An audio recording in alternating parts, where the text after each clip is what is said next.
Hi, Bec. Welcome to the couch. Welcome. Thank you so much for coming on. Thank you for having me. So we start every episode with the same question. What is your biggest for fuck's sake moment you've had in business? This is such a good question, and I've come prepared. Good. There are a few, after 10 years. There often are. Yes.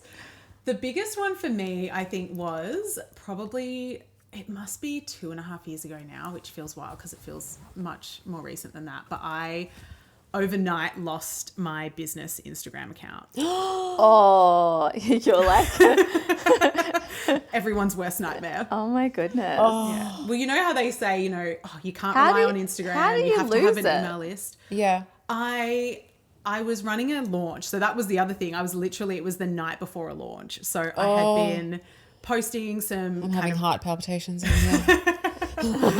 She's freaking out. I can feel the content. energy. It's honestly, it's not something you think that's going to happen. And there's a few things that obviously in the moment I was like, oh my goodness, what am I going to do? What am I going to do? I don't really know why. I have a feeling it's going to sound so ridiculous, but the launch that I was running, one of the bonuses was called a Kickstarter call. Pretty innocuous, little word. Yeah. But every time I used that word or phrase in a post, I would kind of get a little warning. And I was like, I don't know what this is, And it didn't like it. it didn't like it. Anyway, I probably ignored that a few too many times. And They're like, you're gone. and got locked out of my account. And then I kind of went through a process of trying to get it back, and I just never did. So I never heard back from Instagram. So their support is not fabulous. No, it's not great. No. Oh dear. So overnight lost that and kind of had to go into a launch without social media, which was wild because I, as an online business owner, that's what I use to promote my business. I did, thank goodness, have a pretty good email list, and I've got a pretty good community that are kind of in other places too. So I had a Facebook group, not that I used that a huge amount, but I was able to kind of find people again, basically. Yeah. And so I still ran a fairly successful launch. I didn't cancel it. I still ran it. And I ended up using my personal Instagram for that launch, just being like, this is what we're going to kind of roll with. We're just going to go ahead. Yeah. Yeah. And I had quite a good community on that account as well, because in a previous life, I'd been a blogger, a food and travel blogger. So I had a little bit of a community, cool. and people kind of followed me in both places, some of them. So This will work. We'll will go work. with this. Yeah. And you do, right? You just have to kind of go with the flow Nothing else you can sometimes. really do at that point. So ran the launch, did that. I think the biggest thing for me in the long run has been losing all of that history of the business. There's so much that I had shared on that account over, it was probably 6 or 7 years at that point. Oh, that's so sad. Yeah, so I had stuff. I still had photos and some stuff, but there's still posts on there that you can't get back, and little snippets and videos and stuff like that you just will never get back again. So that's probably been the hardest bit, I think, in the long term for it, because you can always rebuild an Instagram account, but you can't necessarily get back lost files. It's almost like a photo album. Yeah. Photo video memory album. Yeah, Oh, 100%. that's, yeah. So Is now that I common? Do you download- hear of that a bit? A little bit. Yeah. Oh. Yeah. It does happen. Yeah. Gosh. Or And, you can do get we know hacked why? as well. Community violations or violations, people reporting stuff over and over again. Right. People getting hacked. That happens more often than... Than anything else. Yeah. That's why I say you should have 2-factor authentication set up. Do I have that? I'll have to double check. Everybody go and check your Instagram Everyone account. check your Instagram now. If my you have goodness. quite a big following, it's very hard to Yeah. rebuild that. Obviously that sometimes takes years and years, And from what you tell me, it's harder to grow a following now than what it was, say 10 years ago. Yeah. Yeah. Wow. Oh, I'm sorry Wow. that happened to you. So That was a That big is a- for fuck's that's sake. a doozy. That's a doozy. I would have needed 24 hours in a bit of a dark place, I think. I would highly recommend going in and regularly downloading, because you can kind of go and download all of your data and all of your kind of photos and things like that. Yeah. There's some kind of setting that you've got to go in the back end of, but Yeah. I would recommend people do that. And 2-factor authentication and plan. also build an email list because, you know, they kind of say, oh, you hear people say all the time, you know, you need to build your email list because you don't own your Instagram. Yeah, it could you just don't, disappear yeah. overnight. And you're like, oh, Instagram's not going to go anywhere. Yeah, it seems it like does. it's like solid property. Yeah. She's learned. Oh Yeah. my goodness. Can you tell us a bit about your journey and how you became to be a spiritual business coach? Is that what you call yourself? Like, is it? That's Spiritual we get it business right. coach. We got that right. Okay, You good. got that right? Okay, good. Yeah, that's my title officially. Okay. Spiritual business coach, spiritual business strategist sometimes, depending on what it is that I'm The talking vibe about. we're going with. Yeah, the vibe. How did I get here? So I started my business 10 years ago, and I started it, I was a Reiki healer at the time, and I was making candles. So Right. very different vibe to what I currently do. And now. And now, 10 years later. But I started doing that and I really loved it. For me, it was just like a creative outlet. It was a side hustle. I didn't have any intention to be full-time in my business. Right. But quite quickly, I realized that it was fun and had a lot of potential and that I did really want to do this thing where I worked for myself. So 18 months after that, I went full-time. And that was when I trained as a coach and I had kind of started doing women's workshops. So with my candles, it's such a roundabout way to get there, but I started making goddess candles. And when we launched those, I ran a women's workshop for each of them. So goddesses have different energies, different vibes. And so Yeah, okay. I was like, this one, we're going to do a transformation workshop. And as I did that, that's how I kind of got into coaching because I was like, I love this work. I love sitting in circle with women, supporting them to kind of do that really deep inner work. And so I did that, kind of then progressed on to coaching, working one-to-one with women. And as I was doing that, I had a couple of clients who were then going and training themselves. You know, they were going, okay, well, I really love the idea of going and being a healer myself or being a coach myself. And then they'd come to me and be like, well, you've built this business thing. Can you help me build my business? And I was like, sure, why not? And because I'd done, you know, been a blogger, I'd had some social media kind of training. I had all these little bits and pieces that I could kind of bring together. Yeah. And my mum is also a spiritual business owner. So she's a psychic medium. I think I know your mum. Oh, you might? Yes. Yeah. Susie Cherub? Yes. She's on the we thought so. Yeah. Yeah. So She's coming on She's next. on the lounge next filming. Next session. Oh, is she? Yeah. We haven't even talked about that. Okay, I'll have to have a conversation with her about that. That's so great. I think our next filming date, she's on the lounge. Yeah. Oh, that's awesome. Yeah, cool. Well, I have been around kind of spiritual business for a really long time. And so had kind of an insight into what her business had looked like. And I'd also helped her a lot Okay. behind the scenes. So I kind of fell into business coaching, discovered I really loved that. And then when 2020 happened, COVID happened, because I had so many people in my community who were spiritual business owners, they all were pretty much in person and I was already online and had been doing this online thing for 4 years or something. And so a lot of them were freaking out and were like, what are we going to do? And I was like, well, I'll just run a little workshop for you on like how to make your, like turn your business online, bring it online.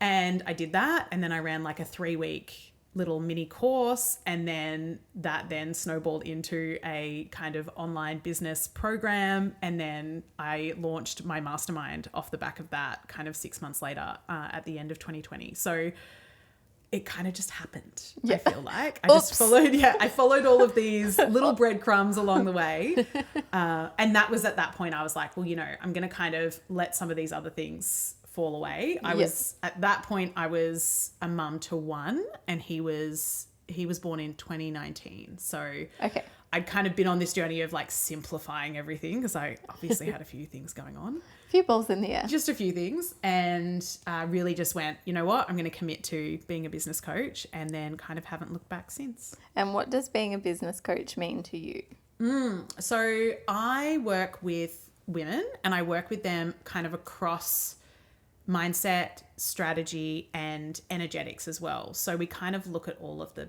pieces of the puzzle, and I work quite closely with my clients. So I have a mastermind, and that's kind of a hybrid group program, but they also get a lot of one-to-one access to me. And then there's kind of a second tier of that program, which has less access, but takes the people through a process and there's an online course in there where they kind of learn how to build a business that creates consistent cash rather than kind of this up and down income roller coaster thing that so many people are on. So supporting them to kind of get to that place where they've built a business that is actually sustainable and profitable, but in a way that works for them. And so a lot of my clients being women, they're mums, they've got other things going on, you know, the kind of general business advice we see out there often doesn't work. Doesn't fit the picture. Yeah. It sort of leads us into, Can I just jump in and be really like dumb here? Go. Can I ask what, like when you say spiritual business coach, are you meaning like just for listeners that are like wondering what that means? Is it only for like spiritual businesses that, like, I don't know, like Reiki, like these sorts of business, or is it more that they're in touch with that spiritual side of things? Like, it's a great question, and I don't know. work with I work with both. Okay. Yeah. So I see it as spiritual women in business. And a lot of them do have spiritual businesses. Okay. So I've got clients who are psychics or who are healers or who are kind of in the kind of spiritual coaching space. But then I have clients who are, you know, in more of the wellness area. So they might be in, they might be naturopaths, they might be yoga teachers, that kind of thing. Okay. So there's that bridge. And then I've got other clients who are kind of a little bit more mainstream, I would say, but and they just themselves connect with you. And they want to kind of run their business in a way that feels aligned to them. Okay. That sort of leads us into the next question. A lot of business advice, like I've done some business coaching before, and it's very strategy driven, and then, you know, intuition is like, for me, I often follow my intuition. But intuition doesn't often come into this conversation. The teaching. When you're learning, or like when you're being coached by a business coach, there's a lot of conversation around strategy and not much conversation about intuition. And I'm like, but I feel, and they're like, we don't care what you feel. Like, can you talk to this? Like, is this where you're like potentially a little bit different, maybe? It's definitely where I would differ from the kind of like mainstream, corporate mainstream. 100%. So I always start with the intuition. Oh my God. Why didn't I have you in my life? Where have you been? I think that's so important, because when we start with intuition, it's going to be aligned to what we want, and then we layer in the strategy. So it's like, okay, this is what the vision is. And we want that vision to be led by our intuition, not based on like what we think we should be doing. Because if we're not leading intuitively, it could be influenced by what we see out there. And there is so much we can see out there about what it means to be successful or whatever. But it's like, well, no, what business do you want to create? And what does that mean to you? What's that mission? What's that vision? So we start there, and on a micro level, it might be around what you're feeling called to do, you know? So if you're feeling called to create a specific offer, maybe on paper, you're like, it doesn't really make sense that I want to do that. But it's like, okay, well, what would it look like strategically to make that work? Because all business strategies kind of work. Some would be more values aligned than others, but for the most part, you can kind of use all of those strategies. And if you work them properly, they're going to create some kind of result for you. So we can take what strategies work and kind of apply them to what it is that you're intuitively wanting to do. And I think there's a balance there, you know, so we can't be always and only in that intuitive place. We need to actually have some strategy. That will make $0. Actually put us in debt. Yes. So there needs to be like, you know, some strategy in there, but it's the marriage of the two. And that's how I work with clients. So why do you think so many people struggle to trust their instincts in business? I think because there's so much competing advice. Like you go online, and I mean, even Instagram, right? When you look at what works on Instagram, you'll have one person tell you, well, this is what you need to be doing. And then somebody contradicting that exactly, like word for word, being like, no, you absolutely shouldn't be doing that. And it's like, well, how do I know what to do? Like there's just so much.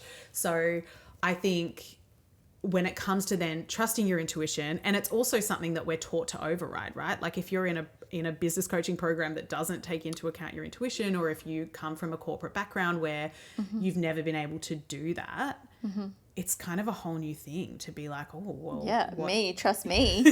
What? Yeah, and what does that mean? And like, oh, I've got this gut feeling about something, but it looks like for example, if it's an opportunity or if it's a client that presents and you've just got this feeling that it's not quite right, but on paper it looks good, and there's not necessarily anything wrong, it's just this feeling. We override that because we're like, well, don't be stupid, like I've got no evidence here. Yeah, the evidence says it's going to be good. And then you get 6 months down the line and you're like, oh, I should have trusted my gut on that one. So I think we as a society don't value it, so that's really hard. And then it's just there's just so much competing advice. Do you think there's like a women's thing there as well, like with like I feel like the women in business that I've met anyway are much like when you speak to men who own businesses, they don't talk about second guessing themselves, imposter syndrome,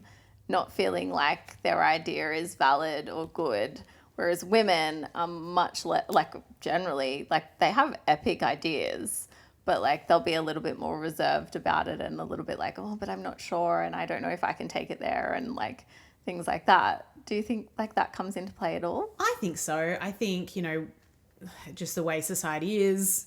The patriarchy. Down with the patriarchy. Yeah. I think the way that all of that is set up, it's geared against us. Yeah. And we're taught not to trust that and taught to seek validation from outside sources. And so we're taught to second guess ourselves. So it's hard to build that trust muscle, I think. Definitely. Yeah. Money can obviously be a big emotional trigger. What patterns do you see do you see come up time and time again when you're business coaching to talk about? Obviously, the idea of a business is essentially to make a profit. What comes up a lot? So much. There's so much in this question. We could just talk about this. We'll just talk about this. Okay. Lock in, everyone. Let's lock in. I think, well, for women that I work with, particularly, people who are spiritual, soulful, want to run their business in a way that is really values aligned. Yeah. There can be a really big barrier to just simply asking for money and pricing their offers effectively and feeling confident in even having that conversation and, even being neutral around money, like being like, well, this is the price, no, there's like a whole lot of like anxiety around that. And then it's like, and then they mumble what the price is. And it's like, okay, well, we need to kind of anchor into like what this means and build some kind of confidence and some neutrality, I think, because money is just money, but it's just a commodity. Like we just exchange it for things. Yeah. And we just put so much on it. Like we create this big story around it, I think. And so the biggest thing is kind of unlearning a lot of that and examining what our own money stories are.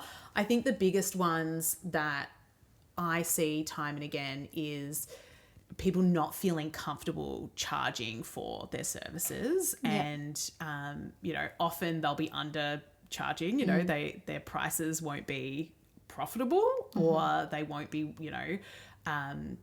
in line with even what industry standard is because they just don't feel comfortable asking for that. So that can be a really big challenge, I think, in the early days. And then, we work on that and we raise prices and we get there and, eventually we're in a place. And I know, like, I've been on that journey myself when I started charging, for business coaching 6 years ago, like I wouldn't be able to do that. It's now. $4. You can have it for free.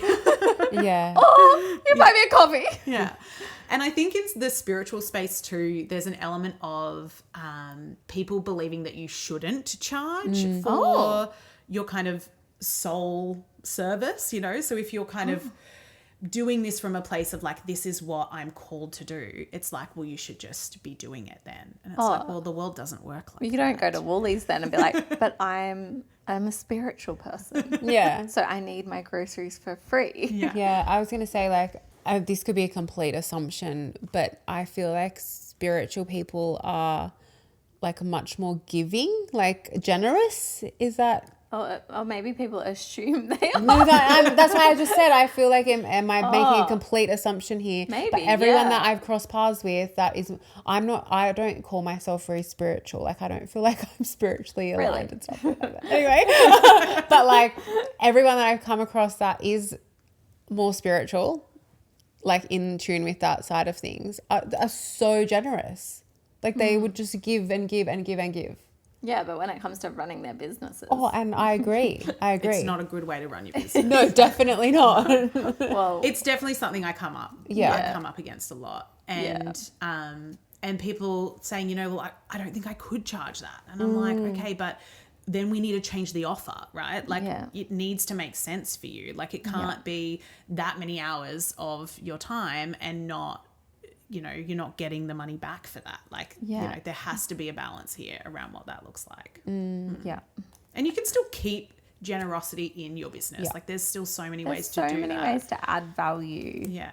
But also doing that from a place of overflow and abundance, right? So doing that where you actually are profitable and so then you're able to give back in a way that's sustainable for you. Yeah. Rather than like, oh, okay, I'll just do that, but I don't have anything to show for it. Do you see people holding themselves back without realizing it? And what does that look like? Oh, that's a good question. Yeah, I definitely see people holding themselves back. I think this comes up in so many different ways, and mindset is such a big one. As you said, like so many women in business have imposter syndrome or, just don't feel comfortable in so many different aspects of business. And I think that can really hold people back from actually going out and doing the thing or even setting a goal for themselves. They kind of keep themselves mentioning small. to do the thing. Yeah. And I know I've been there and I've realized like, oh, actually maybe I should probably be shooting for something bigger than that. And you kind of grow, and as you go along your journey, you kind of expand that vision and those goals for yourself, which is great, and you keep moving the goalpost. But I think that's something that I think keeps people small, is even like believing that something is possible for them and seeing people and being like, well, that works for them but I could never do that, or whatever that is. And the other thing that I see people get stuck in, and this is kind of the opposite to that, but I think, and this happens maybe in my space a little bit more, but people kind of get stuck sometimes in the mindset work. So they know that there's some blocks there. And so they're journaling and they're doing their affirmations and they're doing all of this energetic work. But it's like, but you actually need to move forward over here too. Just build the website. Build the website. Click open. Send an email. Like post the thing. Let's get a booking. Right? And I think sometimes people don't realize, but actually doing the thing is usually the thing that moves the mindset forward. Yes. Just give it a whirl. And work it out as you go. How much business success really comes back to self-worth? Oh, I think a lot, because and self-worth is such an interesting one, because if I think about the work that I did prior to being a business coach, when I did work with women around just creating a life for themselves that they really wanted and going after those things that they really wanted, the thing that it always kept coming back to was self-worth. Like it kind of sits underneath, I think, a lot of stuff. So if you don't feel worthy of those things, then you're not going to go out and have enough self-trust to take the action or to take a leap of faith or to push yourself outside of that comfort zone, because you don't feel like you're worth it. So you have to kind of, and I feel like I'm then contradicting myself, because I'm like, you do have to do that work first, but I think you do that work at the same time. You do that work. It goes alongside it. Do you think, obviously your target market is women. Do you think that women approach business differently, and if so, how? That's a good question. I think women do approach business differently, and I think it's because usually they've got kind of, and this doesn't mean that men can't do this, but I think they often have a little bit more of a global view around what it is that they're doing and their why, they're doing it. They're doing it because they're doing it for themselves, they're doing it for their family, they're doing it for their community. They often have more in terms of that community mindedness around what it is that they're doing, and they think about the impact of it a little bit more globally than perhaps not so ego driven. Yeah, not so ego driven. That's a good way to put it. And obviously I don't mean that in a bad way. Like, I think, you know, having, like, obviously having a big ego is not good, but I think having like some form of like, I think that can help you. Like, I agree. Yeah. And I think having that, like, it gives you that drive, right? Yeah. And that desire. And I think even if it is a little bit like impostery and fake, like sometimes to get to that next level, to level up, I've had to be like, all right, like we're going to like pretend that we're like, buckle in, we're doing that. Like a little bit of this is that, like what we've done with this podcast. We're like, we're not podcasters. Like now you are. Now we are. Yeah. I didn't even know how to host the thing. I was like, well, we'll figure it out. Chat help me. And I think it takes a little bit of audacity, right? To just be like, totally. Let's see if we can do this thing. And like, I think women, like, we underestimate ourselves. Like, we can bloody birth babies. Like, we can make a whole fucking human and get it into the world and grow it up to be hopefully decent humans. That's the plan. Yeah. I agree. I think so. Business should be piece of piss. Yeah. Walk in the park. I am so here for that. I am so here for that. Like, but really, it's not always. Well, no, it's not. And like when I think about it, like, I mean, no, parenting is challenging. Very. I think parenting is challenging and running a business is challenging. Doing both at the same time, which a lot of women do, is, you know, is also challenging, but also like so rewarding. And I think that's, if you've got to kind of love it, I think something that holds people back is that they don't see themselves as good at business, you know? So they're like, well, I really want to do this thing. I'm really good at my craft. I'm really good at helping people do X, Y, Z, but like, I don't know how to build a business. I don't know how to do content. I don't know how to do this. Yeah. All of those skills are very learnable skills. Usually the craft is actually the thing that's harder. Yeah. But we underestimate ourselves, I think, in what is possible. And there's so many things that I even think about this in parenting and business. It's like so many things where it's like, I don't know how to do that, but I'm going to have to work it out because we just figure it out, don't we? Well, like, but also they don't write a manual on how to raise a child. You kind of just like, off you pop. Good luck. There you See go. you There you go. The boobs should work, hopefully. Yeah, hopefully. Good luck. If they don't, off to the shops. Give us a call. Yeah, like, and you just figure it out. Yeah. I remember when my eldest was starting solids and I was like really resistant to it. And I know some people are like, I can't wait to feed them food. I was like, I don't know how to do this. Food? Yeah. What? And I was like so unsure and, you know, not anxious about it, but I was just like, I can't picture a world where he's eating food. Like it just doesn't compute in my brain now. I wanted there to be like a tick sheet, which like I actually looked and there was a few on campus. So I think I like found one, but I wanted there to be like a do this and then like a literally a manual. And it's like there's not. And like no. And then all of a sudden they are just eating and you're like, wow, cool, we did that. So tick, it happened. And we're all still here and we're all fine. I'm pretty sure you're okay nutritionally. But business is like that too, right? Like now you guys are podcasters. Yeah. Here we are. Yeah. That kind of leads us perfectly into the next question, because we've had this like chat so many times today about guilt and mums and stuff, haven't we? Well, it comes up a lot. I think, you know, I think a lot of the people that listen to the podcast are then coming on the podcast, which is fun. Yeah. And like a lot of them are mums and business owners. Some of them even have a side hustle business and a mumming and a full-time job. And it's just like, Yeah. A lot of women, especially mums, carry guilt around work and business. Where do you think that comes from? Oh, I mean, you know, like, let's not talk about patriarchy again. It's that. That's what it is. That's the problem. Full stop. The problem is that. I think it comes from just the way that we view women, the way that we view our roles, the way that we view what it is to be a mother and be a, you know, good mother. Good mum. What is that?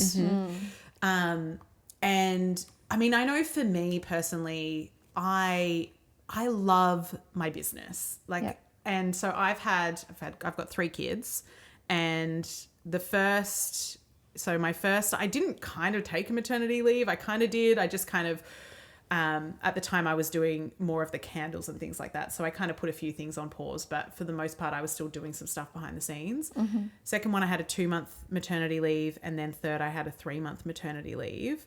And,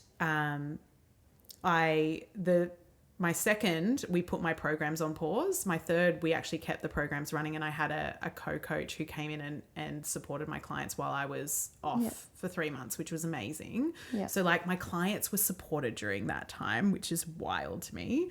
Yeah. But you should be so proud of that. Yeah, thank you. Yeah. I just wanted to come back too. Like I was excited and I was energized by the business. Because you had a break. Yeah, I had a break. It's funny that your break. I'm sorry, I have 2 children and I've never really had maternity leave either. And when I think about we potentially would have a 3rd baby, and like in my mind, I'm like, oh, there'll be a little holiday in there, a little break. It is though, right? Like, but it is, but it absolutely is not, because we have 2 other children. Plus, there is a business running in the background that like is sort of there, like ticking along, and like we see this as like a break. Yeah. Yeah. I think it speaks to like the way that I've designed the business too. There are so many things that don't feel like. It is work, but it doesn't feel like a job. Like I don't have a 9 to 5 where I leave the house and I go to an office and I'm there from that time to that time. And like I've got a job where I work from home and I can work it in and around nap times and stuff like that. So I can work. A lot of my work I do from my phone sometimes. So I've got a business that allows me to have that. And actually when I have time off, it's an opportunity to like get my creativity back, and I'm usually still thinking about the business. Like it's not something that I can switch off, I think, because it fulfills me. And so I tend to not feel a lot of guilt around the time that I spend in the business, because I know that helps me be a better human and it helps me be a better mum. And if I didn't have that, I think personally, and I know that this is obviously so different for so many people, but I feel like a lot of founders and business owners would relate, it gives me life. And so then I can go and pour all of that energy out into my family. And so they get a better mum because I get to do this work, which I think is good. And I think too, like social media has a lot to answer for in this space. And like, you know, we're comparing ourselves to everybody's highlight reel and follow me for the day. And the babies don't wake up until like they're waking their babies up instead of never wake the baby. Like, what are they doing? Like, what do you mean your child slept all night like that and you've like been out and done a gym workout and gotten home and like showered and your makeup's perfect to go off to work, and then they wake their kids up? I'm like, I'm sorry, but every single mum that I talk to is not having this experience. It's like, I can't do all of that before my kids wake up, because if I did, my child would be awake. Hi, Mum. Like 4 a.m. Yeah, it's just, I think, social media and like the highlight reel of like we can have it all is warping our sense of having to mum and business. And I like what we've been talking about a bit today is like just trying to morph the two together rather than feeling like they have to be completely separate. Like, you know, if I have to do an order and my kids are around, I just do an order and say to my kids, I'm doing an order. Yeah. Like, sit up here and watch. This is how we order something, rather than being like, oh, I can't do that while I'm with my children. Like, just trying to sometimes wear 2 hats at once. Yeah.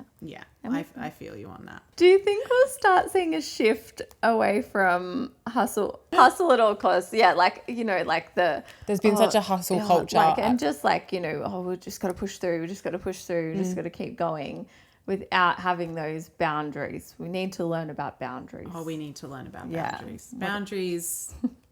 Yeah. She's nodding, everyone. Yeah. Yes, I'm nodding. We need Big nodding. Big nodding. Big nodding. She's rocking the whole lounge. I think we need a boundary. I think there is a shift, and I think probably women in business are probably leading the way when it comes to this. Although, I agree. Yeah. And I think the more we have these conversations, the better it gets.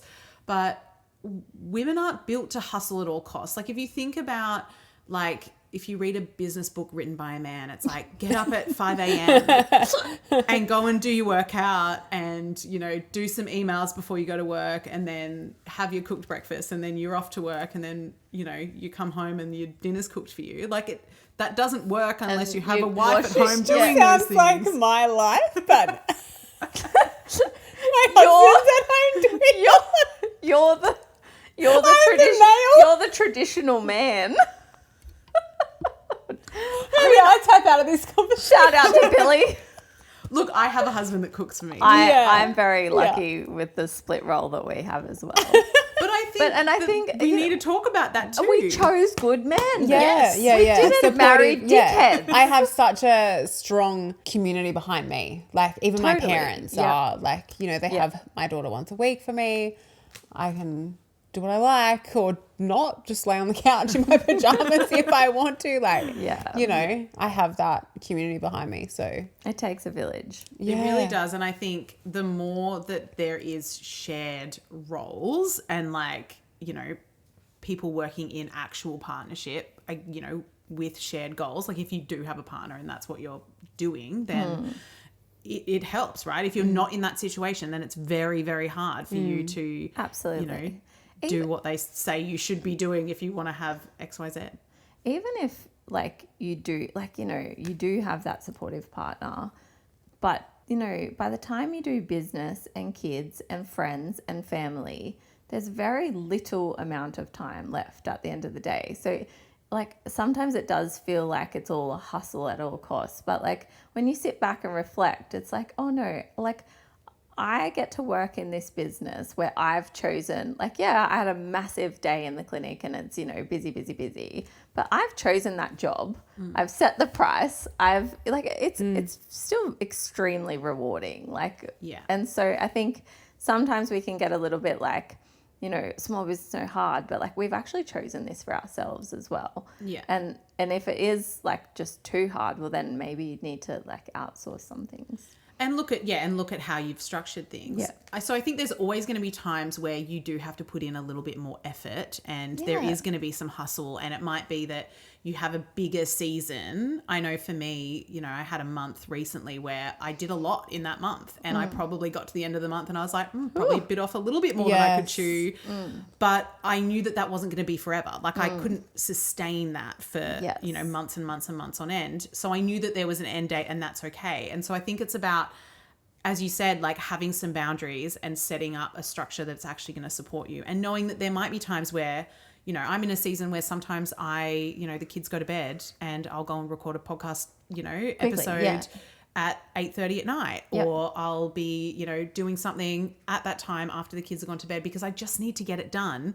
But that's also been because I've had more time with my kids during the day. Yeah, it's give and take. Yeah. And so it's like, and that's not going to be forever either. No. So I think it's just about knowing what that looks like for you. And it is sometimes about making some harder decisions and being like, well, actually, maybe that's not my season for that thing right now. And so, you know, this is what I'm going to be focused on. And at some point, I'm going to do that thing that I really want to do. But I've made the decision that this is what I want things to look like. And, you know, I've got parents who are really supportive as well, and my in-laws down here as well. So they have one of them, they have my 3-year-old once a week. He goes to daycare or preschool now 2 days a week. So I've got 3 days without him. My eldest is at school.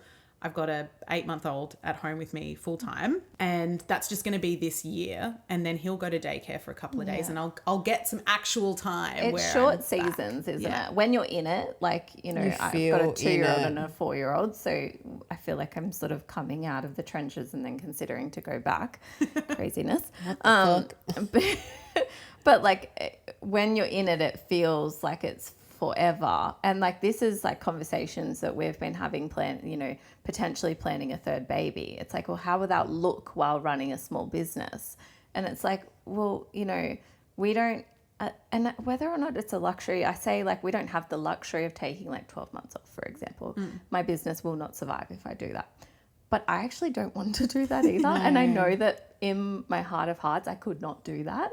And so it's sort of like, well, how does it look for the first 3 months when they're literally attached to you? And then for the next 3 months where they still need you, but like, yeah, and it's just these mini seasons, and how do we navigate through those? Yeah. Which I guess leads us into the next question. How do you support your clients, not necessarily through like postpartum and maternity leave, we've sort of got on a sidetrack, but how do you support your clients through tough seasons? Whether it could be financial or even like personal, And you know, things go up and down in business. Yeah. And while obviously, especially when you look at the business coaching world, people are off, you know, they're sharing their client wins, you know, and all of those, you know, the amazing stories. things. Yeah, all the success stories, right? Because that's what sells your business and what sells your service. But I think there is something to be said for having support during those seasons, probably more important than when things are going well. It's having that support when things aren't going to plan. Or, you know, I know I've had clients who've had chronic illness. I've got clients who have had, you know, parents that they care for. I've got clients who, you know, are going through seasons where they've got little kids, or they want to take maternity leave, or, you know, they've had illness. Like all of that stuff happens. And then there's just times too where sometimes things in business don't go to plan, and they'll have a launch that doesn't work, or you know, they have a season where, you know, the sales aren't coming as much as they had hoped. And so it's like, okay, well, what can we do here? And there's kind of two things. So I suppose the first thing is that emotional support. And because my background is in life coaching and healing and that kind of space, I do a lot of space holding in that. And so I always treat clients as human first. It's like, well, let's look after you as the human and the person running this business later. Yeah. And then we can talk about, like, of course we can talk about what your options are here. And I think the way that I view business is, and I think something that's so great as a business owner, is there's always something you can do. Like, that's just the way that I see it. And it's like, well, things don't go to plan. That's generally always going to happen at some point. We can pivot. Yeah, we can pivot. And like, but we can pivot way more easily than other people get to pivot, right? Like, we just get to we're doing this now. Yeah. Done. Let's make a decision, you know, quick decisions. What can we do here? What's the options? What can we create? What can we bring back? What can we do? You know, there's always an option. How do you know when to keep pushing versus pivoting? Pivoting. Good question. Or letting something go. I think, you know, intuitively people will know when they need to let things go, and they maybe hold on for a little bit too long. I know I've done that. Oh, yeah. I had my candles, as I talked about, and I kind of ran things alongside that for a long time, and it took me way longer than it probably needed to for me to let that part of the business go. But there was part of me that just, you know, I think it had to happen that way, because when there's things that you love but don't fit anymore, I think that's the hardest thing to let go of, because it's like, oh, but I really love that thing. And it's like, yeah, but it's not working anymore. And so I think intuitively people know that. Yeah. Interesting, the question around, like, how do you know when to keep pushing and when to pivot, though? Because I think, and this is going to be so non-spiritual of me, but I love looking at the data. So the way that I kind of work with my clients is, because so many of them are spiritual women, they're usually pretty good in the intuitive part. Yeah. And actually the thing they got that down pat. Yeah, what they need help with is the strategy side of things. This ain't adding up. Let's create a plan. Let's get you on track. Let's, you know, they kind of sit in that feminine flowy space, which I think is so good, but we want to kind of get them sometimes into that more masculine, let's get some stuff done here. And I think looking at the data is going to give you some good indication. Like, you know, how many times have we tried this thing and it hasn't worked? You know, what's the feedback that we're getting? Like, can we have some conversations? Can we do some market research? Can we like get some more information if we don't have enough information in order to make this decision? Like, let's work out what your people actually want here, and why is this thing not working? Why are we not connecting? And then make some informed decisions that are both intuitive and strategic. How do people respond to that? If so, say it's like something and they're like, but I love this idea and I'm really sitting with it, and like you're pulling some data and you're like, we've tried it before. It's really not working. Like, think you need to let it go.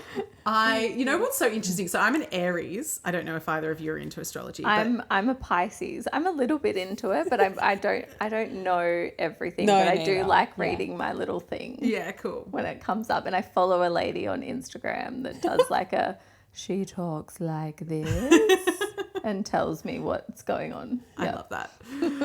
I'm an Aries, which means I'm like a straight shooter. And so I think sometimes I'm being more gentle and they're like, I love when you just tell me it's straight, Bec. And I'm like, I thought I was being really gentle. I was pussyfooting around. I was trying to like really cushion you. Soften the edges.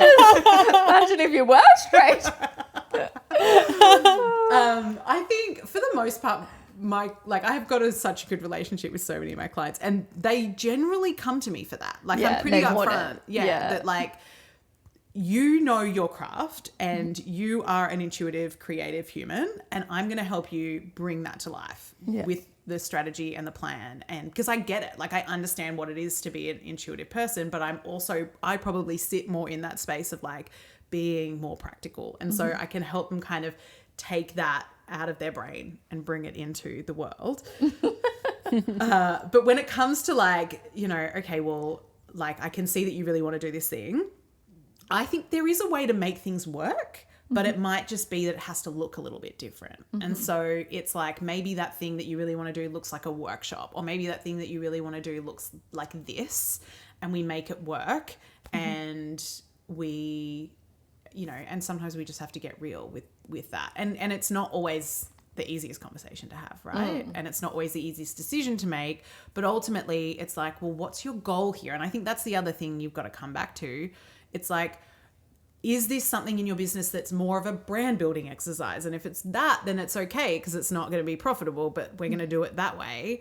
But it is going to build your brand in a way. It's going to kind of showcase your values. It's going to do this, but it's a different goal. You know, if the goal is to be profitable out of that particular thing, it's not going to work. No, we need to make it look different, right?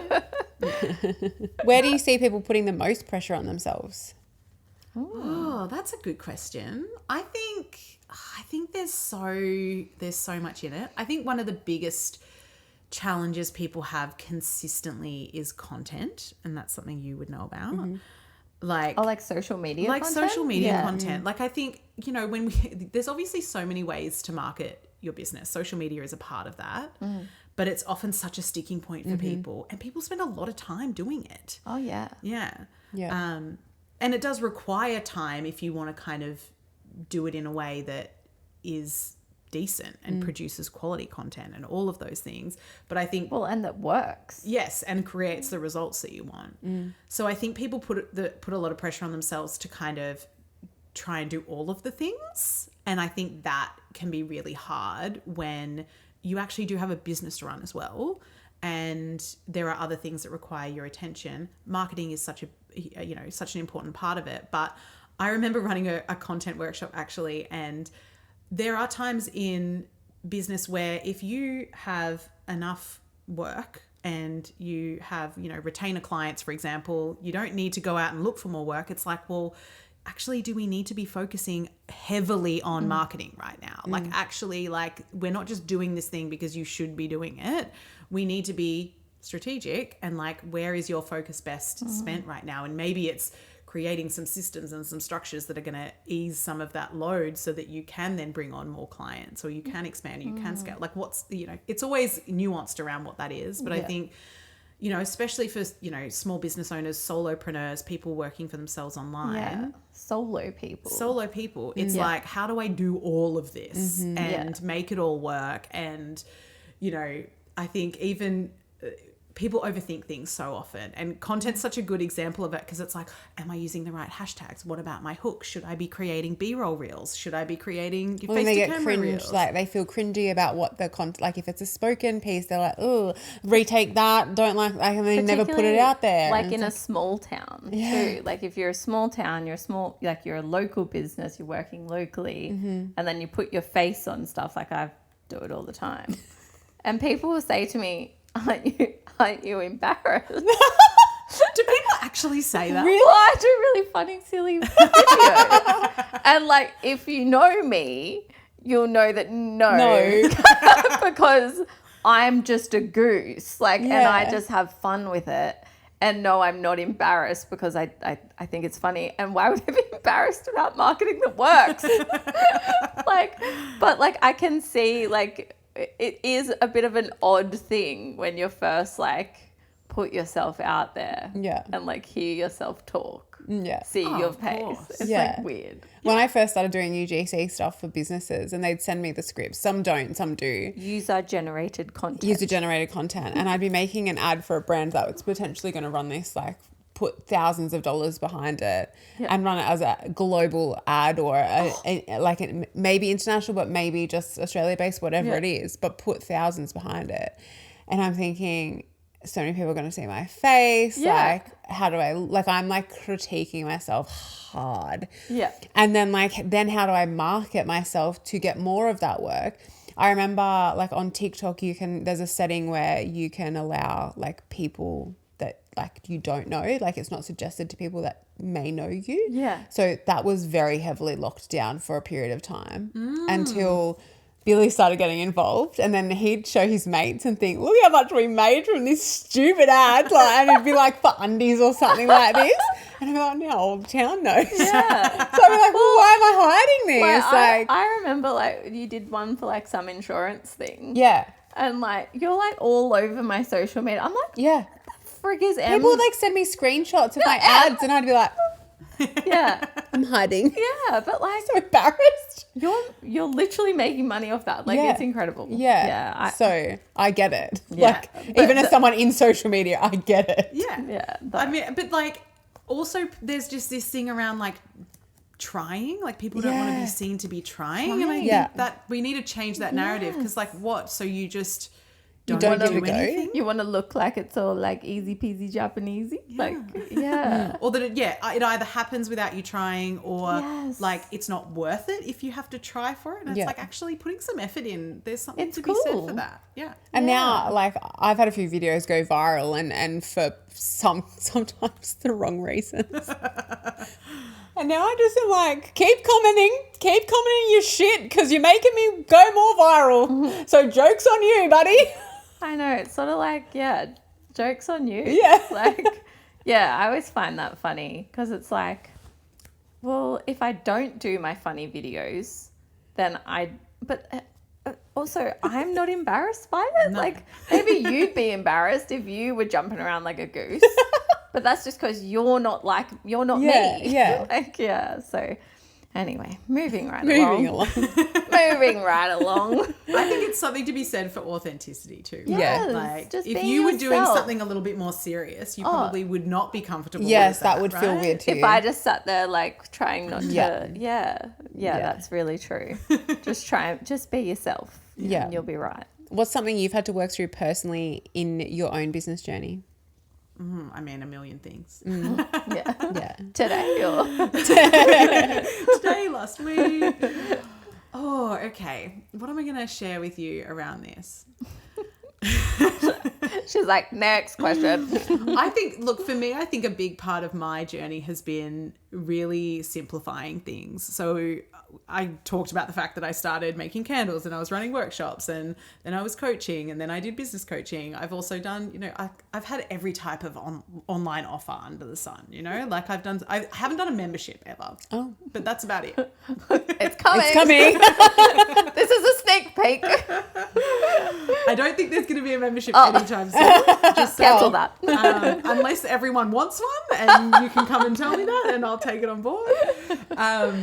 But like I've done so many things and in the early days it was like choose from this huge menu of different options that you could have, and it really slowed me down in terms of growing because I was just spread so thin across so much stuff. And it's hard to get known for something when you are kind of doing too many different things. Is she the candle lady? Yes. And like there will still be people who think of me as the candle lady, I imagine, from that. And I haven't done candles for the last 5 years. And so like for me, it's been getting really clear on what it is that I do want to be known for, and being okay with letting some of that stuff go. And knowing that actually when I do that, it's better for me, it's better for my clients, it's better for the business. Like, there's so many benefits to it.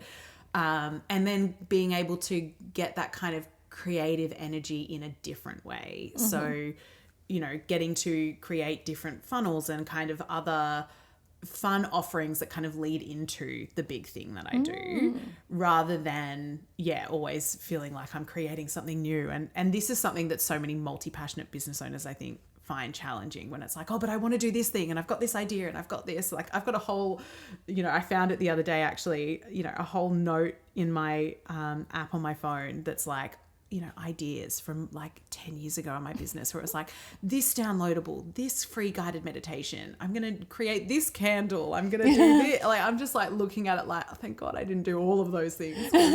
I'm exhausted just reading this.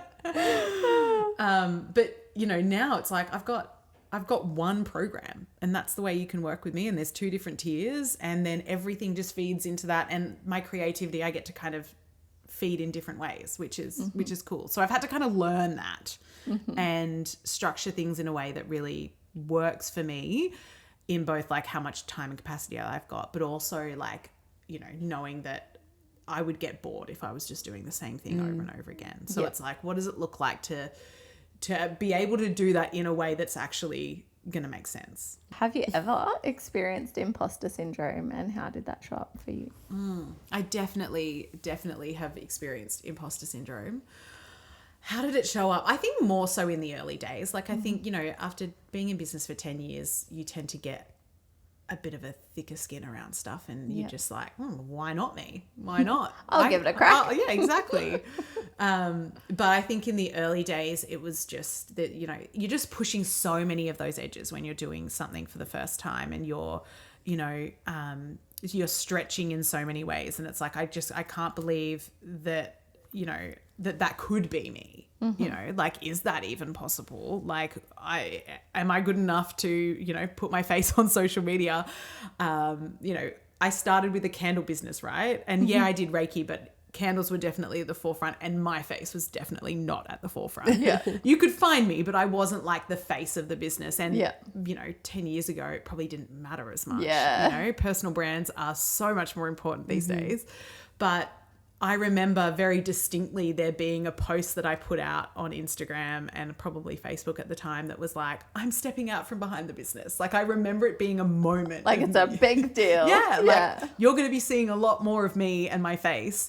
And that felt huge at the time. And now it's like, I show my face. It's the everyday. Every day. I'm in makeup, not in makeup, wearing my pajamas, you know, like, you kind of build that muscle, I think, over time. And I see this all the time with clients who are, you know, in the earlier days where they're building stuff too. It's like so much work initially, because they don't have anything. There's no, you know, not necessarily a website. There's not necessarily an offer. There's not necessarily a whole heap of content. Whereas when you've been doing it for a while, it's like, oh, I could probably reuse that thing that I did 3 years ago and kind of rejig it and rechange it and, you know, take that and repurpose it in some way. And you've got a lot more to work with. To pull from. Once you've been in business for a while. Where do you see the future of business heading, especially for women and small business owners? I think we are going to keep seeing it grow. Like, it's such an industry that is growing, women in business. I think particularly with the low barrier to entry, a lot of people are kind of giving it a go, which I think is really exciting. And they're able to either, you know, go into kind of content creation. Like, that's such a cool space that I think is going to grow hugely. We're already seeing that. But there's so many different options for people now to kind of start something and see how it goes. And you don't need a lot of capital. You don't need a lot. You just kind of need the audacity to start something and kind of follow that intuition. So I think we're going to see it continue to grow. I think we're going to continue to see kind of that breakdown of that, like, hustle culture, like we've been talking about.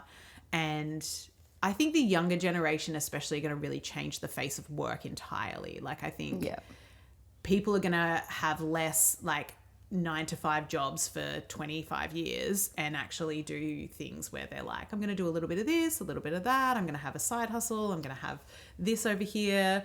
You know, all of those things that are going to just change the way that people work and even what their earning capacity is, which I think is really exciting. And I think women really want that financial independence. A lot of women that I talk to anyway, and they're happy to have multiple income streams and that they just be given a crack to some, you know, online whatever it is, or like little side hustle, market stand, whatever it is, like just, as you say, just giving it a go. But also I think with the opportunities that are coming up with AI and like the development opportunities with that, I think it's showing a lot of people that even if you've got the idea, there's now these tools that can help you build the stuff that you don't know how to do, which is exciting. Yeah, I think there's a lot of potential. It's going to be a really interesting space, I think, like the next 10 years. Yeah, someone was saying earlier, imagine like waking up in 3030 and just like the world that it would be. Yeah. Ooh. If someone's feeling stuck or out of alignment in their business, what's the first step they should take or can take? I think I would really evaluate almost everything. No, I think generally people are going to have an idea of why they're stuck. And so I think it would be looking at and examining that and not allowing it to stop you from doing things. I think that's the thing that happens when you're kind of I kind of call it that messy middle space. Like if you're feeling like things aren't moving, but you're not really sure why, it's like, don't let that stop you from actually going out and trying things and doing things and changing things. I would keep moving, but take some time to look at the different aspects of your business. So like, what is that data telling you? What is, you know, the conversations you've been having with potential clients? Why aren't they buying? Or, you know, what is it about your offer, for example, that doesn't feel good for you right now? Or whatever it is that's making you feel stuck, like really kind of pick apart all of those different things and have a look at the evidence. I think so often we get caught up in the emotion of it. And it's like, if we can just take a step back. I have a hypnotherapist who always is like, let's just step out of the emotional pool. Like we're swimming around in the emotions right now. Like, let's just hop out of the water. Get dry. Yeah, get dry. Dry off. And like, let's just look at it a little bit more, you know, from that observer role rather than from being so in it and kind of looking at all of the different parts and then creating a bit of a plan forward, because you're only going to stay stuck if you kind of stay in that space. You need to kind of do something a little bit differently and look at things a little bit differently in order to like actually move. And I'm guessing like your role a lot is like soundboarding. And like I find that so helpful with like business decisions. Like we soundboard off each other a lot, but even just like, I don't know, just randomly running something past a friend or like my nan. You know, you come up with these like what you think is such a good idea, and then you're like, wait, but is it? It's just in like, my head. because it's just me like that's coming up with this. Like, and I think having you're like the official soundboard. Yeah. I do that a lot. I do, like, I get a voice note from client being like, I'm just going to just talk about where I'm at, you know, like, and it's not necessarily like, there's not necessarily a question in it. Yeah. But it's like, I'm just going to give you a bit of a, like, this is what I'm thinking. Do you have any feedback for me on that? And I love that part. I mean, I think that for me as somebody who is quite creative and likes, you know, having that opportunity, it's like I get to be creative in other people's businesses, which is really fun. Cool. Yeah, it's really fun. And I love those conversations, and we can kind of like, it's like the way that I often work with clients will be like, these are your options, you know, like we've got this option, we've got this option, we've got this option. What's feeling good for you? You know, where are you being pulled? And they might come up with something else as well. And then we kind of, you know, go from there. But it's definitely that collaborative thing. And I think if you don't have a business coach to have that conversation with, having someone else in business is helpful, because you can obviously ask your partner, or you can ask your nan, or you can ask someone. And unless your nan is your ideal client, you know, you want to make sure. My nan usually just goes, That sounds good.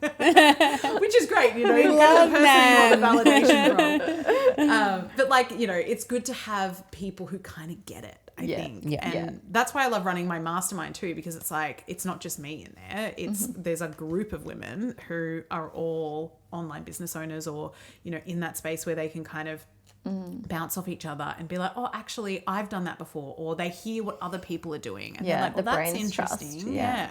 It's like the mums group, the mums Yes. WhatsApp group. And like when you join it and you just feel so validated. Like I seen one the other day and it was like, hey guys, how do I keep the socks on my baby? And I was like, oh my God, like I needed this when I had like a new baby. Like it's just so good just being like, the basic stuff is sometimes the stuff that we get ourselves so stuck on in business. Yeah. And having like, not that keeping socks on a newborn is basic, because it's actually not. No, I don't know how. Can you let me know I didn't when you know? reply. I didn't reply. I was like, no, not my area of expertise. Actually, I think she got no reply. Yeah, Oh. sorry. Everyone was Socks like- don't stay on. Yeah, they don't stay just on. get the zippy suit with the feet. What does success feel like or not like?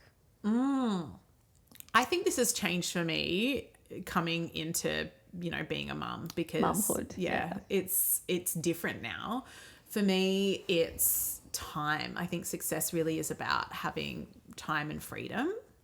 And so having the money to have those choices, I think, is a really big thing, because, you know, it's about the money, but it's also not about the money, if that makes sense. And, you know, so money gives you that time and that freedom. And for me, that's been huge. So, you know, I talked about the fact that I had a 3-month maternity leave last year, and having the time and freedom to do that, but also having the money to pay someone to come in and be a coach during that time. Like, it meant that I wasn't making as much profit during that season, but it also meant that I got 3 months off with my baby. Yeah, amazing. And it didn't impact my business. And your business was going. Yeah. Like, that's incredible. Like, so cool. And also I was able to grow the business following wow. that, which was actually kind of blew my mind. But it was probably because I had that time. You had your break. I had my break. I had my time off.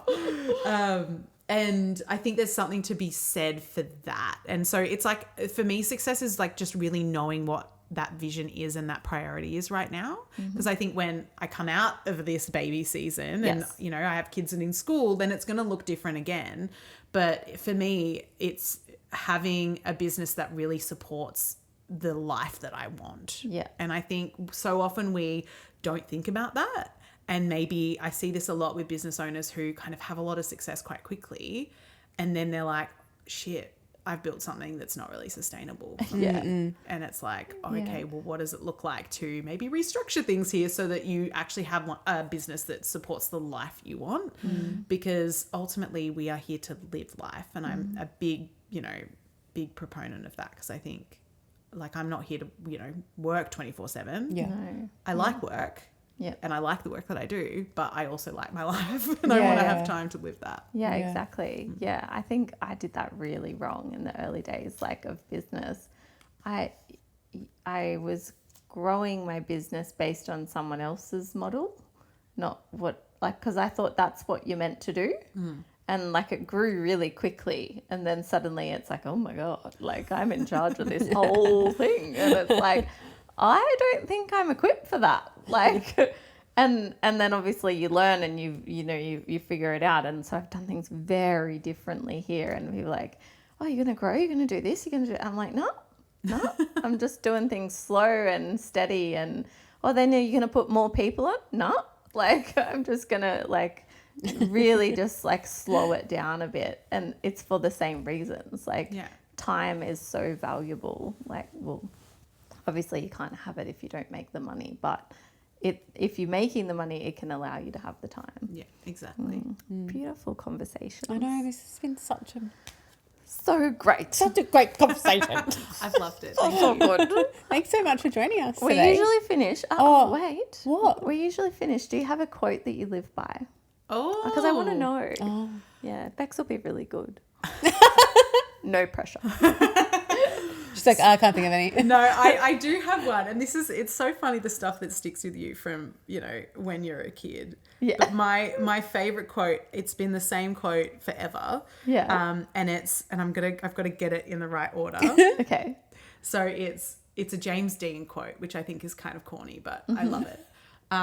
So it's dream as if you'll live forever, but live as if you'll die today. Oh, yes, yeah. Love. That's a good one. Mm-hmm. And I think it's been, I remember I went on this trip with my parents when I was 15 to Europe, and I bought a James Dean poster that had that on it, and then we lost it in the airport, which I was, my 15-year-old heart was so devastated. Probably could have bought one very cheaply here, but at the time it was devastating. It felt sentimental. Yeah, but so that's been my favorite quote for like 20 years. That's amazing. Wild. Yeah, probably longer. Good. That was a good. That was a good quote. Yeah. I do also want to know what it was like growing up with a mum that's a psychic medium. Oh, it's a good question. I get asked that quite a bit. She isn't necessarily like that with us as a mum, Yeah. I think there's definitely times where she'll say things to us like, oh, just be careful when you're driving there or whatever. And I'm like, is that like mum, worry, or is that like psychic worry? Yeah. Because if it's psychic worry, then I'm more concerned. Yeah. Then I'm worried too. Like, where should I avoid? Or? Okay, we're not going. Yeah, absolutely not. No, I think, mum's so interesting because in the early days when she was starting to work professionally as a psychic medium, she would ask me to kind of help her practice doing readings for like someone, Oh, okay, yeah. And so there was a period of time where, we did reading after reading after, and I loved it because it was just so great. But then she very quickly decided, like, I can't read for family. Like, it's just too close. Yeah, and there's definitely a thing of, like, am I thinking this because I know it or I want it? Like, I want it for you as your mum. Or is it actually coming through? Yeah, her intuition. Yeah. Oh, that's very interesting. Yeah. So she doesn't read for us. Oh. Yeah. So she's just mum. She's just mum. Yeah. Well, that will lead on to our chat with mum next. Well, I can't wait to chat with mum. That's fun. I'm so excited. I'll definitely have to have that conversation with her. Yeah. Yeah. Well, thanks so much for coming in and jumping on the couch today. Thank you for having me. That was really good. Yeah, Thanks, so Bec. good. And if you need to reach out to Bec, yes. we'll link all your social media and everything. I'm sure there'll be a few people who are like, that Bec woman, how do I get in touch? Please do. Yeah. Have a chat. Yeah. My DMs are always open. There I'm always we go. happy to have a chat with people. Oh, Perfect. cool. Well, if you liked today's episode, please like, follow, share, subscribe. leave a review. Follow us on Instagram and TikTok. And YouTube. Did you say YouTube? YouTube. I said it now. Anyway, until next time. Catch ya. Catch you later. Bye. Bye.